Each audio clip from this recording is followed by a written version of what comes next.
오늘 시대정신이라고 하는 주제로 하나님 말씀 보겠습니다. 각 시대마다 그 시대의 주요 과제인 시대정신이 있습니다. 시대정신이라고 하는 말은 헤겔이라고 하는 철학자가 제일 처음으로 쓴 말입니다. 철학은 원래부터 시대하고 별 상관이 없었습니다. 고대에는 중세 때까지도요. 철학은 왜냐하면 변하지 않는 진리, 절대 진리, 이런 것들을 밝히고, 그런 인간의 인식 체계, 이런 것들을 밝히는 것이기 때문에, 시대와 상관없이 불변하는 진리를 구현한다, 이렇게 생각을 했어요. 그런데, 실제로 철학도 불변하는 진리가 아니라, 그 시대가 안고 있는 그 문제를, 또는 그 사건을 어떻게 바라볼 것인가라고 하는 것을 기초로 형성된 것이고, 거기에서 나온 것이고, 그래서 그 철학적 사고를 기초로 해서 우리가 어떻게 해야 될지를 말하는 것이다. 그래서 시대의 정신을 밝히는 것이다. 라고 해서 헤겔이라고 하는 사람이 이제 시대의 정신이라고 하는 말을 제일 처음으로 썼습니다. 우리의 사고가, 그리고 진리가, 그러니까 진리가 시대와 연관이 되어 있다는 거예요. 그래서 어떤 사건이 생기면요, 무슨 일이냐고 먼저 물어야 돼요. 이게 무슨 일이야? 이렇게 물어야 거기에서부터 우리가 뭘 해야 될지가 나옵니다. 여러분, 이번에 대법원의 파기환송 이후에, 이제 대법원이 지금 아무튼 깨갱했잖아요?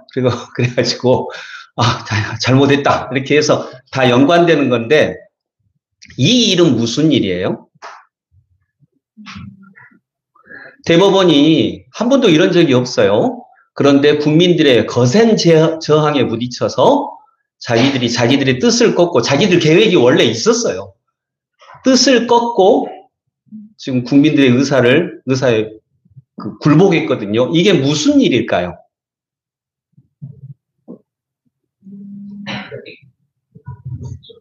그래서 이게 무슨 일이냐고 먼저 물어야 됩니다.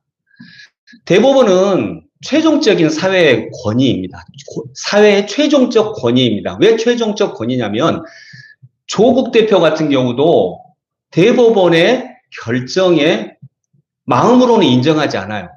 저도 인정하지 않고요.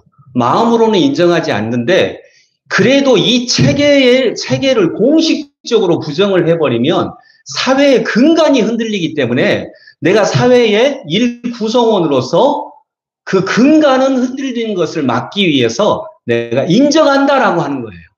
그런 차원에서 저도 인정을 하는 거죠. 그런데 이번에는 그것을 인정하지 않았어요. 국민들이.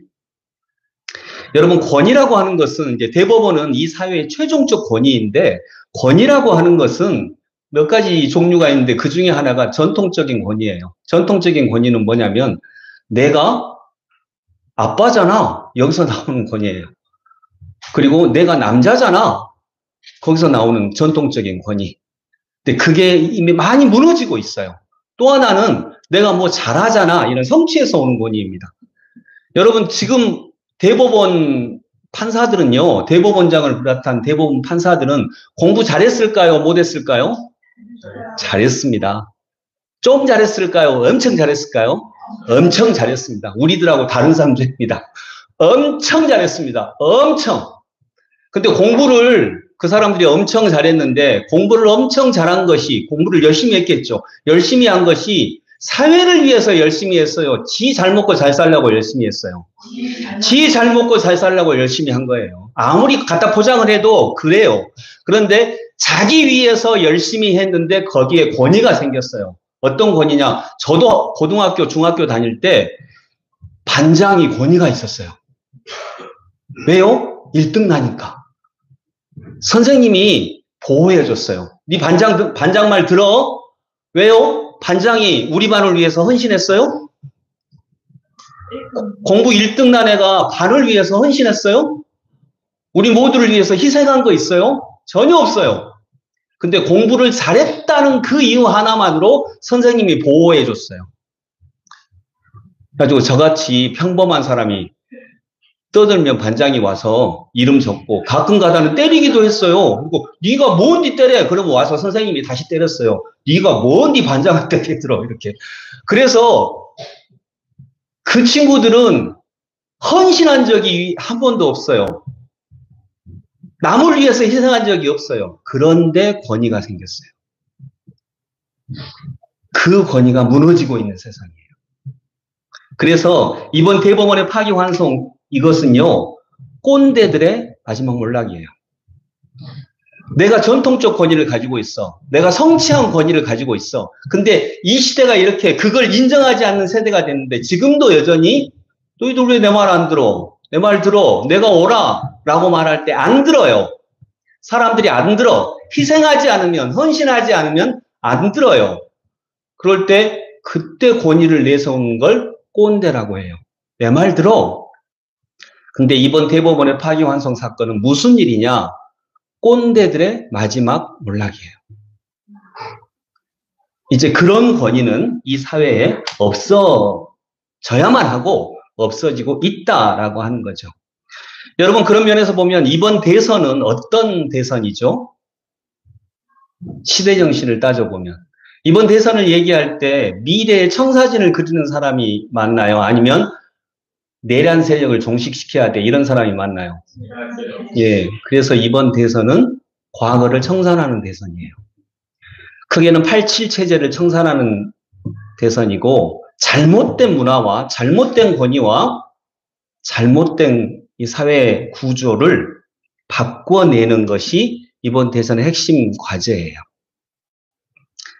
그래서 여러분 알다시피 저는 개인적으로는 이재명 후보를 그렇게 좋아하지 않지만 이번에는 이재명 후보가 돼야 돼요. 선거법으로 고발하려면 하세요. 네, 이번에는 고발할 사람도 없을 거라고 믿어요. 근데 뭐 고발하려면 할 사람이 있으면 하더라도 우리 유튜브에 올라가면 하더라도 이번에는 그래요. 이번에는 그게 이 시대의 정신이라고 봅니다. 그러면서 저는 이번 설교를 5월 달에는 가정의 달이잖아요. 해방 이후에 우리 가정에 무슨 일이 있었을까? 해방 이후로부터 해서 우리의 가정 속에는 어떤 일이 있었고 그래서 가정의 핵심적 시대 정신이 어떻게 흘러왔을까? 이걸로 한번 오늘의 설교를 구성을 해 보았습니다. 먼저 시편 126편을 보겠습니다. 시편 126편. 자, 1절부터 4절까지 한번 같이 읽습니다. 시작. 주님께서 시온에서 잡혀간 포로를 시온으로 돌려보내실 때에 우리는 꿈을 꾸는 사람들 같았다. 그때에 우리 입은 웃음으로 가득 찼고 우리의 혀는 찬양의 함성으로 가득 찼다. 그때에 다른 나라 백성들도 말하였다. 주님께서 그들의 편이 되셔서 큰 일을 하셨다. 주님께서 우리 편이 되시어 큰 일을 하셨을 때에 우리는 얼마나 기뻤던가. 주님, 네겝의 시내들에 다시 물이 흐르듯이 포로로 잡혀간 자들을 돌려보내 주십시오. 아멘. 자, 1절부터 4절까지는 어떤 내용이냐면요. 이스라엘이 바벨론의 포로 생활을 했었어요. 바벨론한테 나라가 망했어요. 그리고 이스라엘의 많은 사람들이 바벨론으로 끌려갔었습니다. 포로로. 그런데 70년이 지난 다음에 바벨론이 멸망해 버렸어요. 누구한테? 바벨론 제국은 아시죠? 들어보셨죠? 이 바벨론 제국이 페르시아 제국한테 망해버렸어요. 바벨론은 지금의 이라크, 페르시아는 지금의 이란. 페르시아 제국이 들어서면서 이제 바벨론에 의해서 포로로 끌려왔던 사람들한테 너희들 고향으로 다 내려가라, 돌아가라 그랬어요. 그래서 이스라엘 백성들이 이제 회복이 되는 거예요. 자기 고향으로 올 수 있게 됐어요. 기뻐요, 안 기뻐요? 너무 기쁘죠. 그래서 1절에 주님께서 시온에서 잡혀간 포로를 시온은 예루살렘입니다. 시온으로 돌려보내실 때 우리는 꿈을 꾸는 사람들 같았다. 그때 우리의 입은 뭐가 가득해요? 웃음이 가득해요. 너무 기쁘니까. 그때 우리의 입은 웃음으로 가득 찼고 우리의 혀는 찬양의 함성으로 가득 찼다. 그때 다른 나라 백성들도 말하였다. 주님께서 그들의 편이 되셔서 큰 일을 하셨다. 3절 주님께서 우리 편이 되시어 큰 일을 하셨을 때 우리는 얼마나 기뻤던가. 지금 너무 기쁘다는 거예요. 뭐해서?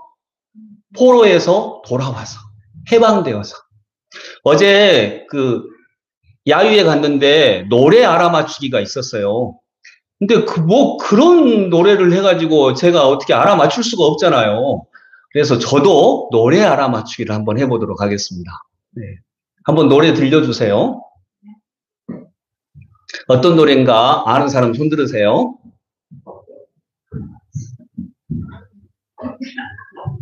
어제 기쁨자매가 그 노래를 냈는가 본데 기쁨자매가 한번 맞춰보세요. 엄청 이렇게 내가 어려웠어요. 한번 상대 입장이 되어서.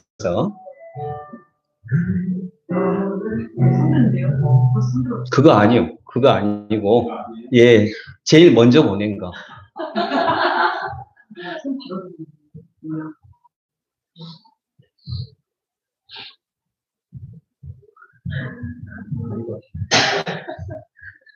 제일 먼저 보낸 거예요, 제가. 이거 아니고. 실수를 가끔씩 해야 재밌지. 할 때마다 실수를 하면. 예, 이 노래.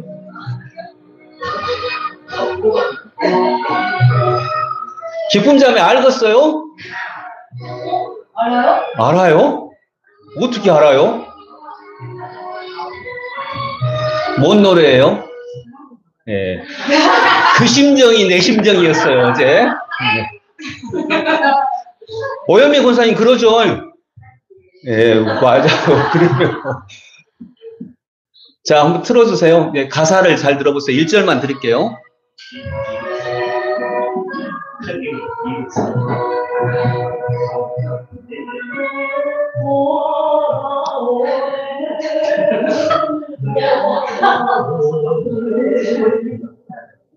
가사 들어보세요.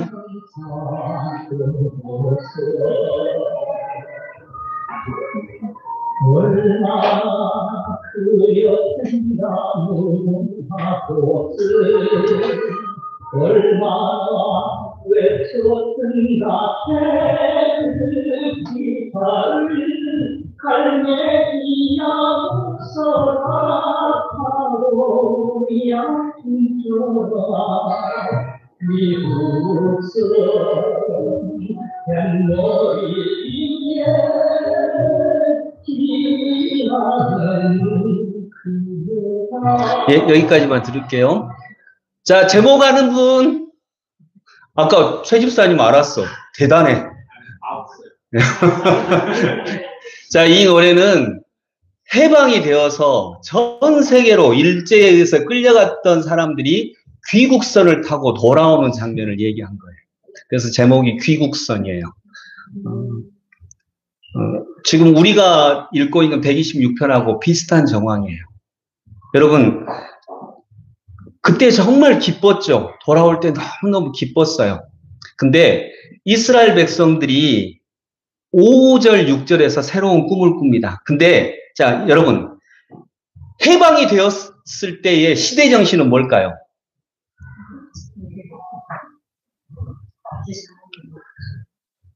자, 5절, 6절을 같이 읽습니다. 시편 126편 5절, 6절 같이 읽어봅니다. 시작.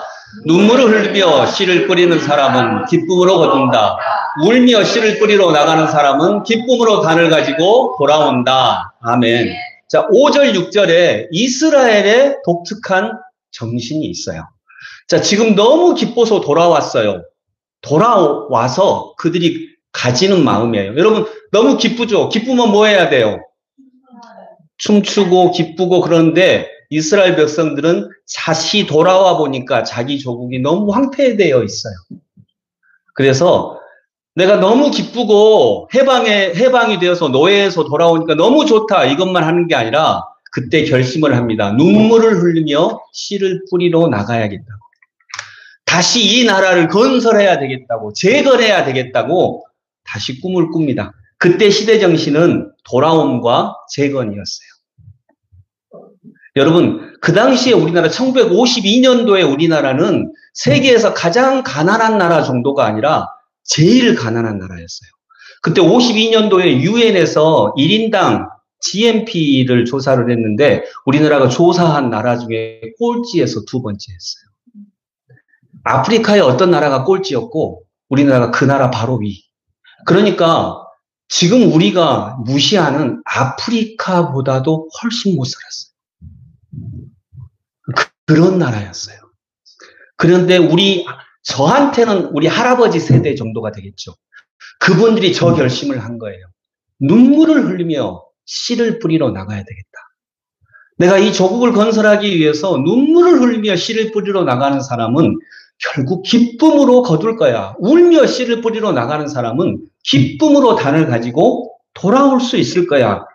이거였어요. 여러분, 그런데 참 안타깝게도 이걸 새로 만들어진 국가가 이 결심을 도와주고 협력해야 되는데 국가가 제 역할을 하지 못할 때 국가가 정말 제 역할을 못했어요.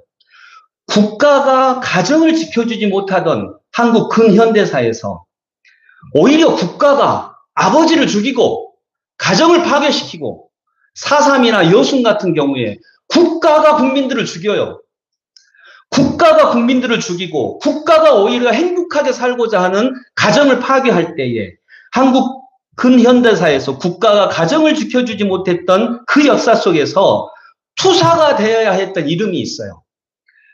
국가가 지켜주지 않으니까 내가 기어이 이 가정을 지켜야 돼라고 투사가 됐던 이름이 뭘까요? 그게 엄마예요. 오히려 국가가 가족을 죽이던 반역의 시대에 가족의 생존을 책임져야 했던 수호신의 이름이 엄마입니다. 특히 여순 항쟁은 여수 순천 지역에서 국가라는 공적 영역을 철저하게 불신하게 했고 오히려 국가가 가족을 해체시켜버려요. 가족을 죽여버려요.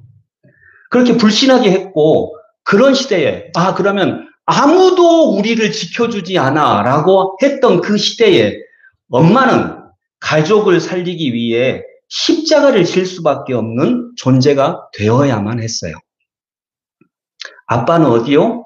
아빠는 먹고 사는 일에 내몰렸어요. 국가가, 제주도 같은 경우는 국가가 많이 죽였고요.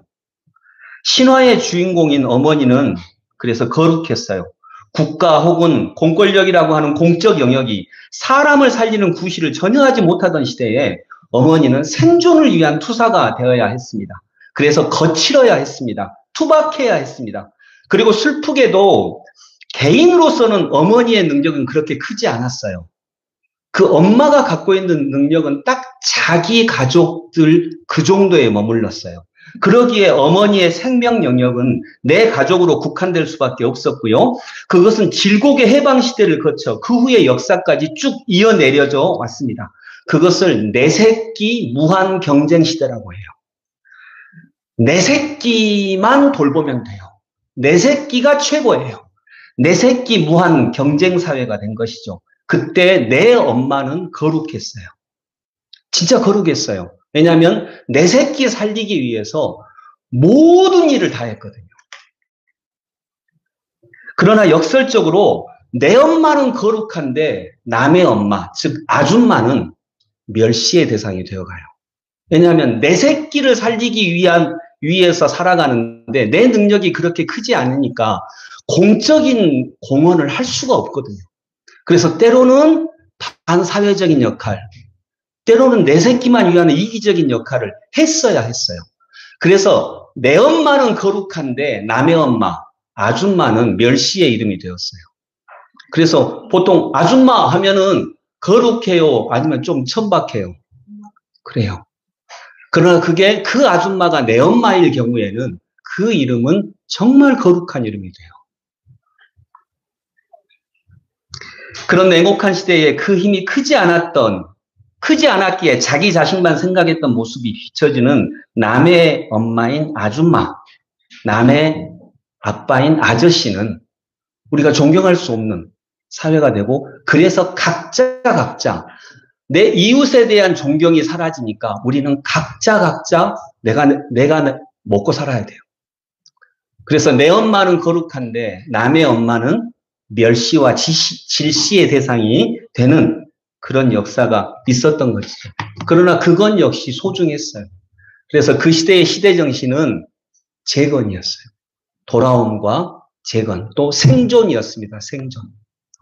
자, 이제 그 세대가 지고, 그 세대는 저희 할아버지 세대 정도예요. 그리고 그 다음 저희 아버지, 어머니 세대가 됩니다. 그러면서 전쟁이 일어나고, 전쟁 이후에 이제 1960년대부터 새로운 시대가 열립니다. 산업화 시대가 열렸어요. 그때의 시대 정신은 산업화였어요. 우리도 한번 잘 살아보세요. 그거였죠. 자, 1절, 2절, 127편 1절, 2절을 봅니다. 127편 1절, 2절 같이 읽습니다. 주님께서 집을 세우지 아니하시면 집을 세우는 사람의 수고가 헛되며 주님께서 성을 지키지 아니하시면 파수꾼에 깨어 있음이 헛된 일이다. 일찍 일어나고 늦게 눕는 것, 먹고 살려고 애써 수고하는 모든 일이 헛된 일이다. 진실로 주님께서는 사랑하시는 사람에게는 그가 잠을 자는 동안에도 복을 주신다. 강상훈 목사님 사모님 이름이 여기 나오네요. 진실로.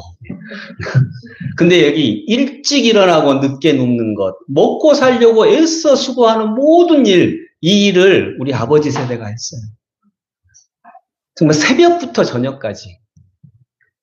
그리고 그때 농촌에서 살던 거의 대부분이 농사를 짓고 농촌에서 살았는데 도시로 이주를 하게 돼요. 산업화 시대를 거치면서. 그때 나왔던 노래가 하나 있어요. 이 노래 두 번째 노래 틀어주세요. 이 노래도 어떤 노래인가 한번 알아맞혀 보세요. 그 사람들 그런 잠시 내 가슴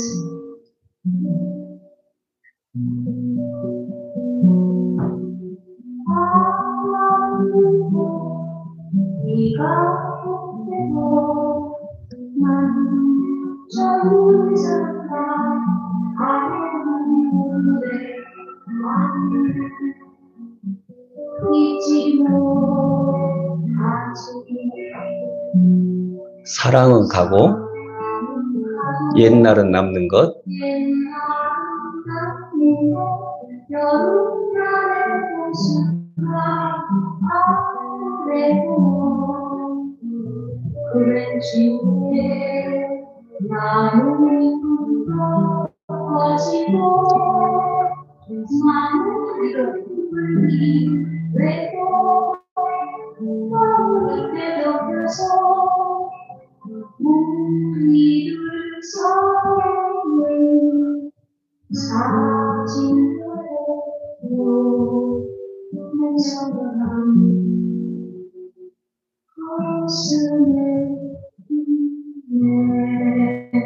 네, 여기까지. 기쁜 자매 알겠어요? 네? 노래 좋다고요. 자, 아는 분, 어머니 혹시 아세요? 오현미 권사님 아세요? 오현미 권사님 아시는 것 같은데 내가 여기서 안다고 얘기를 해야 되나 모른다고 해야 되나 지금 이렇게 생각을 하시네요. 예, 박인희라고 하는 가수가 부른 세월이 가면 이 노래예요. 시는 박인환이라고 하는 시인 아세요? 목마와 숙녀. 그 시 쓰신 분이에요. 그 시에다가 곡을 붙였어요. 그런데 이 노래가 굉장히 의미 있는 노래예요. 뭐 의미 있는 노래로 만든 건 아닌데 의미 있는 노래가 됐어요. 우리나라 최초로 이별을 노래한 노래예요. 이별? 그 전에도 이별이 있었는데 물론 있었죠. 근데 그 전에는 이별이 특수한 영역이었어요. 근데 1960년대부터 우리나라 역사상 처음으로 이별이 일상화돼요. 왜 그렇죠? 여러분, 우리 장모님, 장인 어르신은 결혼식 날 얼굴을 처음 봤대요. 부모님이 그 전에는요, 부모님이 정해줬어요. 너 결혼해. 그러면 결혼했어요. 그러면 이별이 있어요, 없어요? 이별이란 게 없어요. 그리고 그냥 사랑을 하더라도 동네에서 그냥 사랑을 해요. 그래서 이별이라고 하는 게 아주 드물었어요. 그런데 이제 산업화 시대가 되면서 농촌에 있던 사람들이 도시로 엄마 아빠를 떠나서 나아가게 됐어요. 지금 대학생 정도의 나이들이 이제 도시로 여공으로 그 공장의 노동자로 이렇게, 그리고 각자 전혀 다른 배경을 가진 남자와 여자가 만나서 사랑을 하게 돼요. 그러다가 사랑하는 게 보통 일이 아니거든요, 이게. 그러면 당연히 헤어지게 돼요. 그래서 우리 역사상 처음으로 이별이 일상화됐던 때가 1960년대예요. 그리고 이때 일상화된 이별을 처음으로 노래한 게 이 노래예요. 그래서 그 사람 이름은 잊어버렸어. 그 사람 이름은 잊었지만 그 눈동자 입술은 내 가슴에 있네. 근데 이 교회가 만일 그때 이별이 얼마나 가슴 아픈 일이에요. 교회가 우리도 한번 잘 살아보세요라고 하는 걸 넘어서서 그 이별을 당했던 그 사람들의 빈 마음과 빈 영혼을 위로할 수 있는 어떤 것을 가졌다면 아마 참 귀한 우리 민족에게 선물이었겠다라고 하는 생각이 들어요. 그래서 이건 우리나라 역사 최초로 일상화된 이별을 노래하면서 동시에 누구와도 이별하게 돼요? 그 엄마하고 이별하게 돼요. 그 신화적인 존재였던 엄마와 이별하게 되는 거죠. 그리고 다시는 돌아오지 않아요. 그러니까 돌아오지 않는다 이 말이 안 만난다 그 말이 아니라 엄마랑 진심으로 만나지 못해요. 왜냐하면 이건 인류 최초예요. 인류 최초로 자식이 부모보다 더 많은 지식을 갖게 된 사회가 돼요. 그래서 엄마의 말이 잔소리가 돼요. 왜냐하면 내가 지식이 더 많거든. 그래서 감정적으로 만날 수 없는 상태가 됩니다. 자, 여러분 127편 3절, 4절, 5절 한번 같이 읽어봅니다. 127편 3절, 4절로 시작. 자식은 주님께서 주신 선물이요 태 안에 들어있는 열매는 주님이 주신 상급이다. 젊어서 낳은 자식은 용사의 손에 쥐어있는 화살과도 같으니 그런 화살이 화살통에 가득한 용사에게는 복이 있다. 그들은 성문에서 원수들과 담판할 때에 부끄러움을 당하지 아니할 것이다. 아멘. 자, 2절에서 일찍 일어나고 늦게 눕는 것, 먹고 살려고 애써 수고하는 모든 일이 다 헛된 일이다.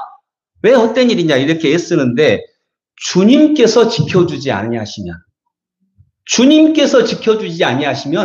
이렇게 애쓰고 먹고 살려고 수고했던 새벽부터 저녁까지 했었던 모든 일이 다 헛된 일이다.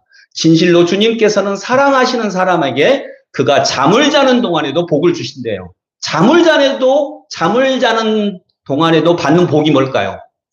그게 3절이에요. 3절. 자식이에요.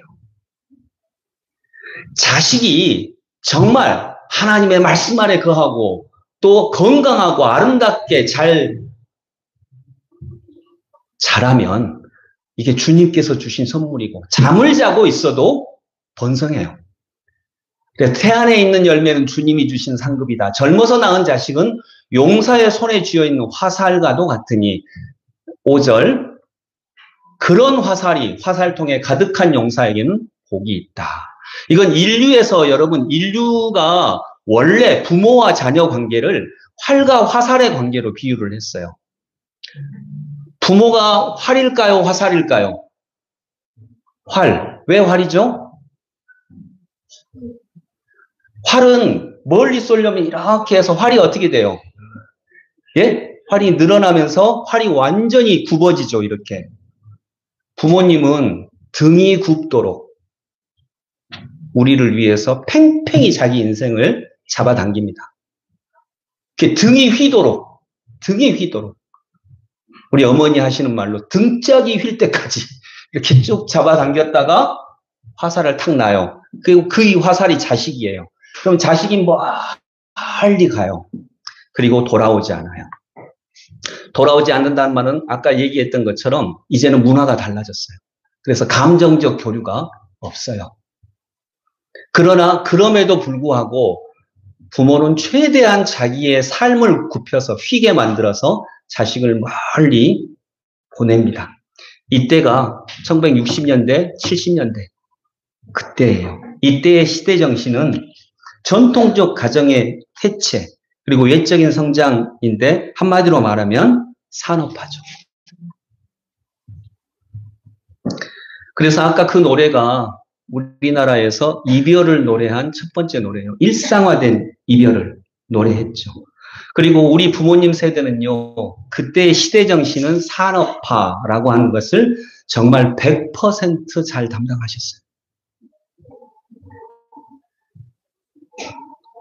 그리고 그분들이 지금은 보수화됐잖아요. 근데 보수화된 것은 당연해요. 그분들에게는 국가라고 하는 게, 저희 아버지도 그러셨거든요.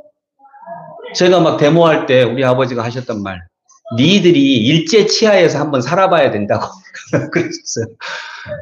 그래서 우리 걸 국가가 안 뺏어가기만 해도 고마운 거예요. 일제 때는 진짜 빼앗겼거든요. 뺏어갔거든요. 국가라는 것들이. 개인을 지켜주지 못할 뿐만 아니라 오히려 고통스럽게 했어요. 근데 적어도 독재 국가는 저항하지 않으면 그 정도는 안 하거든요. 물론 이제 속으로는 구조적으로는 다 빼앗아 가지만. 그래서 그분들한테는 국가가 소중했어요. 일제 치하에서 살아보면, 야, 또 북한하고 전쟁할 때 그 고통. 그래서 국가가 있다는 것만으로도.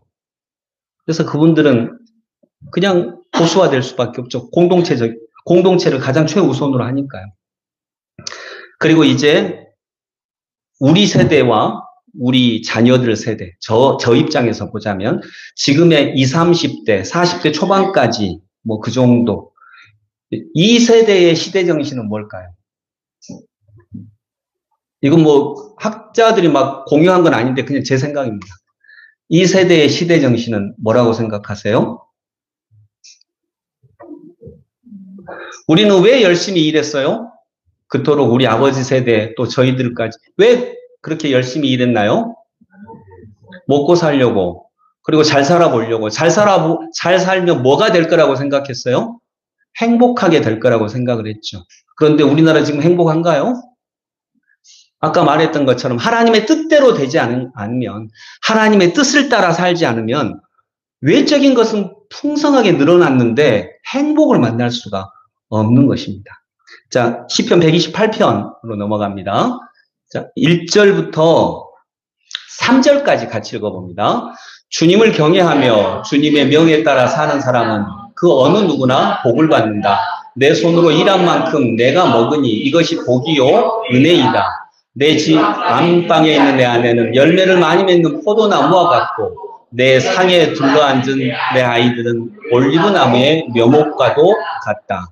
주님을 경외하는 사람은 이와 같이 복을 받는다. 아멘. 자, 여러분, 이제 이 시대는 행복하게 살아야 됩니다. 정말 우리가 그토록 열심히 일했던 이유가 뭐겠어요? 행복 아니겠어요? 행복하게 살려고. 근데 돈이 있으면 행복할 거라고 생각을 해서 그토록 돈을 벌었는데, 우리는 돈은 벌었는데 행복에서는 좀 멀어져 있어요. 그럼 행복이 뭘까요? 여기 성경에 복이 뭐라고 얘기하고 있어요, 지금. 자, 주님을 경외하며, 1절, 2절 가보세요. 주님을 경외하며, 주님의 명에 따라, 주님 말씀에 따라 사는 사람은 그 어느 누구나 복을 받는다. 자, 하나님이 우리에게 복이라고 말씀하시는 거 2절입니다. 같이 읽습니다. 네 손으로 일한 만큼 네가 먹으니 이것이 복이요 은혜이다. 아멘. 자, 이걸 복이라고 여기는 사람이 복이에요. 근데 우리는 이걸 복이라고 여기지 않거든요. 야, 일은 조금 하고 열매를 엄청 맺어야 이게 복이지 라고 생각을 해요. 그런데 성경은 정확하게 얘기합니다. 일한 만큼 먹는 게 복이야 라고 얘기합니다. 아멘. 이게 진짜 복이에요. 이걸 복으로 인식해야 돼요. 이걸 복이라고 믿어야 돼요. 이걸 복이라고 믿는 사람한테 주시는 복이 있어요. 그게 3절입니다. 3절 같이 읽어봅니다.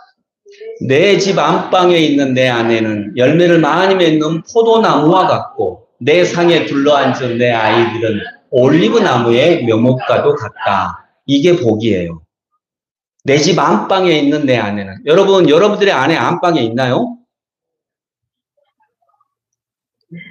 낮에 안방에 있나요? 다 가잖아요. 거실에 있는 게 아니라 다 직장 가요. 전부 다 직장 가요. 안방에 아무도 없을 때가 너무나 많아요. 이건 안방이 아니라 가정이에요.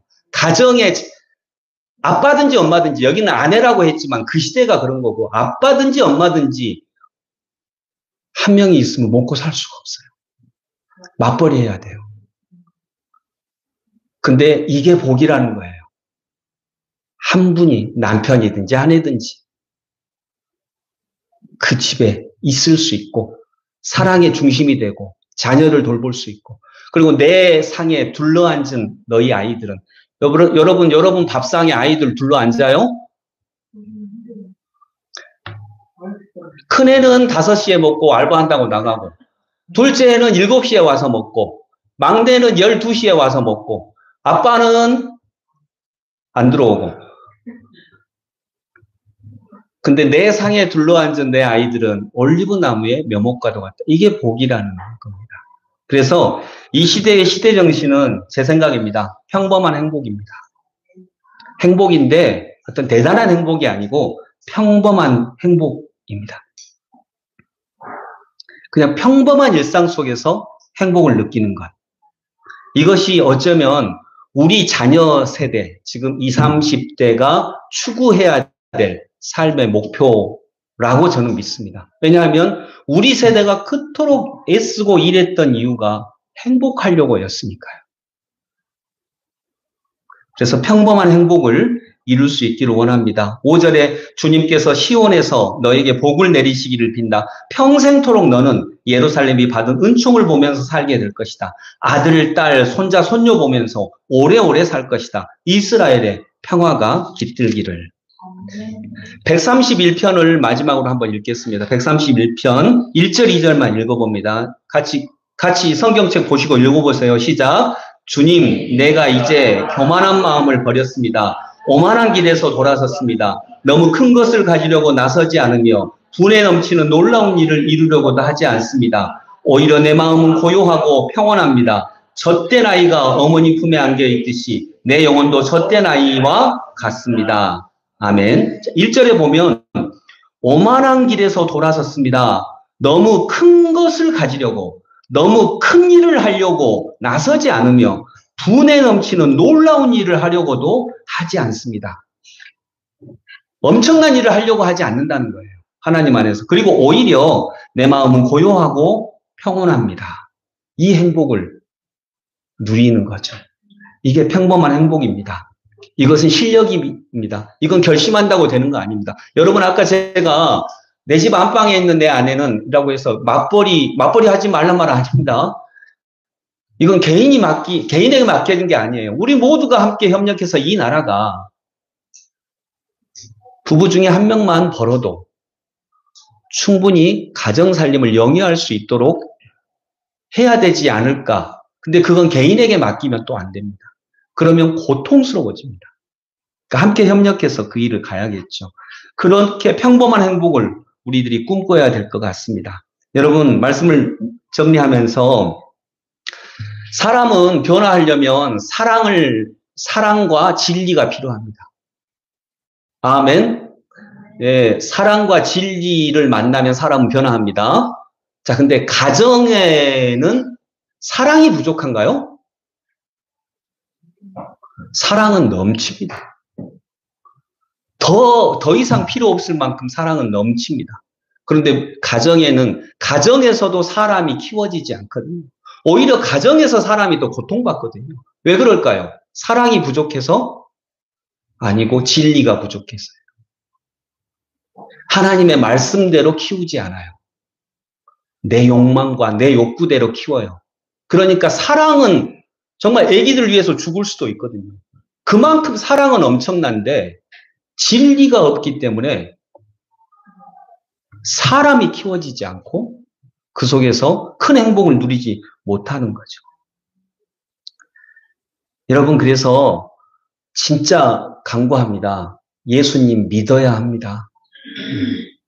예수님이 나 부자 되게 해주신데 그런 얘기 아닙니다. 예수님 정말 믿어야 합니다. 시간 나면 가지 뭐. 시간 나면 예배 드리지 뭐. 이 정도로 해서는 아마 우리가 시편 127편까지는 올 수 있을지 모르겠는데 128편의 숨겨진 진리를 만나보지 못할 것입니다. 여러분, 그래서 우리 할아버지 세대의 시대 정신은 돌아옴과 개척이었고요. 우리 아버지 세대는 산업화였고, 그리고 지금은 평범한 행복입니다. 그것이 울며 씨를 뿌리러 나가는 사람은, 이게 우리 할아버지 세대. 나가는 사람, 이게 산업화. 그리고 기쁨으로 단을 가지고 돌아온다. 이게 어쩌면 평범한 행복이죠. 그래서 그럼 우리가 뭐 해야 되지? 여러분, 윤석열이 만들려고 했던 사회는 파쇼 사회였습니다. 그가 의도를 했는지 안 했는지는 모르겠는데 정확하게 파쇼 사회를 만들려고 했습니다. 나치즘 같은 그런 사회를 만들려고 했습니다. 이 나치즘 같은 파쇼 사회의 기본 조건이 뭐냐면 극렬한 지지자들이 있어야 한다라고 하는 거거든요. 한 30% 정도의 극렬한 지지자들이 있어야 된다. 두 번째가 일반 대중이 그것에 대해서 침묵해야 한다예요. 근데 다행히 두 번째 요소가 우리나라에 없었어요. 우리는 침묵하지 않았거든요. 나가서 싸웠거든요. 윤석열이 만들려고 했던 사회는 파쇼 사회였어요. 그래서 그 절차를 밟아왔는데, 여러분, 그럼 파쇼 사회에서 그 시도는 지금도 여전히 계속됩니다. 대법원이 그걸 추구했던 거예요. 네. 그러면 우리 개개인이 파쇼 사회에서 벗어나기 위해서 뭐 해야 될까? 파쇼는 집단을 강조해요. 집단을 강조하고요. 파쇼 사회의, 이제 후기 파쇼 사회인데, 파쇼 사회의 특징이 뭐냐면 편들어줍니다. 네 말이 옳아. 논리, 여러분, 윤석열 거짓말 엄청 잘하죠? 이게 파쇼 지도자들의 형태예요. 학문적 결론입니다. 파쇼 지도자의 형태예요. 그 사람들은 내가 이전에 했던 말하고 지금 하는 말이 논리적으로 맞다. 필요 없어요. 별로 중요하지 않아요. 뭐가 중요하냐? 자기를 지지하는 약 20%, 30% 그 사람들이 주로 사회의 약자층이거든요. 그러면 그 사람들은 지식인들이 마음에 들지 않아요. 왜냐하면 나는 지금 힘들고 어렵고 그런데 자꾸 나를 가르치려고 하거든요. 나보고 잘못됐다고 하거든요. 너 이래라고 하거든요. 너 이렇게 해야 돼. 너 이렇게 살아야 돼. 근데 파쇼 지도자들은 그 사람들한테 너 힘들지? 라고 얘기해요. 너 억울하지? 네가 오라. 네 말이 맞는 거야. 라고 얘기해 주는 거예요. 그래서 논리적으로 맞다 안 맞다 별로 필요가 없어요. 이 사람이 내 편이구나. 내 마음을 알아주는구나. 이렇게 돼요.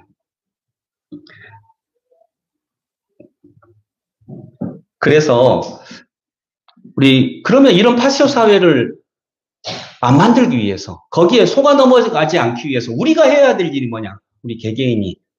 저는 그냥 여러분 개인의 행복을 여러분답게 추구해 가면 돼요. 그러면은 집단이 깨지거든요. 집단이 깨지면 파쇼는 이루어질 수가 없어요. 그래서 여러분이 여러분의 행복을 여러분답게 여러분이 가지고 있는 자원을 가지고 추구해 가면 돼요. 이번에 탄핵 집회 때 가보니까 현수막이 깃발이 엄청 재밌는 깃발이 많더라고요. 혹시 아세요? 대전에서 있었던 엄청난 깃발. 나를 힘들게 하는 것은 하나 이글스로도 충분하다. 왜 너마저 나를 힘들게 하냐, 이제 이런 깃발이 이렇게 있었어요. 그리고 전국 뒤로 미루기 연합. 그러나 우리도 더 이상 뒤로 미룰 수 없다. 이런 거. 그리고 전국 깃발 준비 못한 사람들의 동호회. 먹을까 말까 고민되면 먹기 운동본부. 전국 얼주가 연합회. 걸을 때 휴대폰 안 보기 운동연합. 논문 쓰다가 뛰쳐나온 사람들 협회. 직장인 점심 메뉴 추천연합. 내성적인 사람들의 모임. 그러나 우리까지 나오게 하냐. 이렇게. 그리고 전국 집에 혼자 누워있기 연합. 야, 우리까지 일어나야 되겠냐? 이렇게. 이런 현수막들이, 깃발들이 굉장히 많았어요. 그리고 압권, 우리가 돈이 없지, 인권이 없냐? 전국협회. 전국 돈 없는 청소년 연합, 우리가 돈이 없지, 깡이 없냐? 전국 거북목 환자협회. 그리고 전라북도 무릎 시리당. 당이래요, 당. 예, 무릎 시리당. 그리고 또 하나 재밌는 거, 윤석열을 생각하면서 책 안 읽으면 저렇게 됨. 책 안 읽다가 뛰쳐나온 사람들을 전국연합. 전국 집에 가고 싶은 사람들 연합. 빨리 해치우고 제발 집에 좀 가자. 이렇게. 여러분, 이게 뭘 얘기하는 걸까요?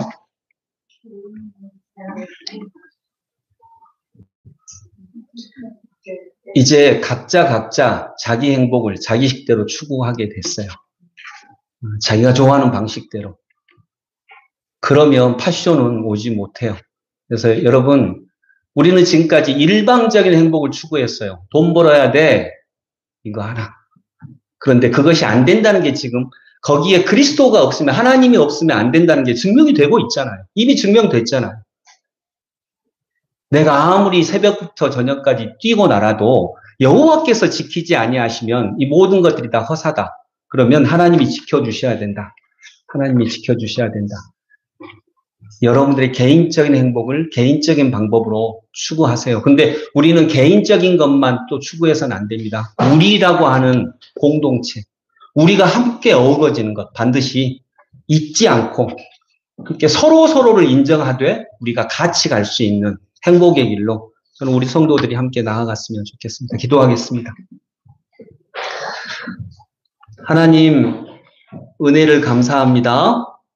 하나님, 시대정신이 있습니다. 각 시대의 시대정신이 있습니다.